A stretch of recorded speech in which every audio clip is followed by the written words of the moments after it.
প্রতিদিন রাতে ঘুমানোর আগে 6টি আমল করে ঘুমাবেন। আপনি ঘুম থেকে উঠেই ফলাফল দেখবেন ইনশাআল্লাহ।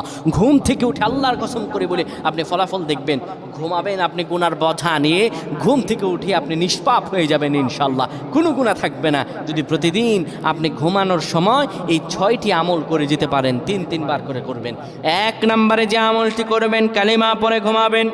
2 নম্বরে দুরূদ শরীফ পড়ে ঘুমালে মৃত্যুর পর দুরূদ শরীফ হবে তার জন্য সুপারিশকারী।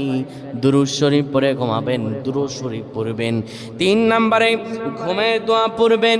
ঘুমের দোয়া পড়ে যদি ঘুমাতে পারেন, সারা রাত ইবাদত করার সওয়াব আল্লাহ আমল নামায় দিয়ে দিবেন। 4 নম্বরে আয়াতুল কুরসি পড়ে ঘুমাবেন। আয়াতুল কুরসি পড়ে কেউ যদি ঘুমায়, ফেরেশতারা তাকে সারা রাত পাহারা দেয়। ফেরেশতারা তাকে সারা রাত পাহারা দেয়। আয়াতুল কুরসি পড়ে ঘুমাবেন।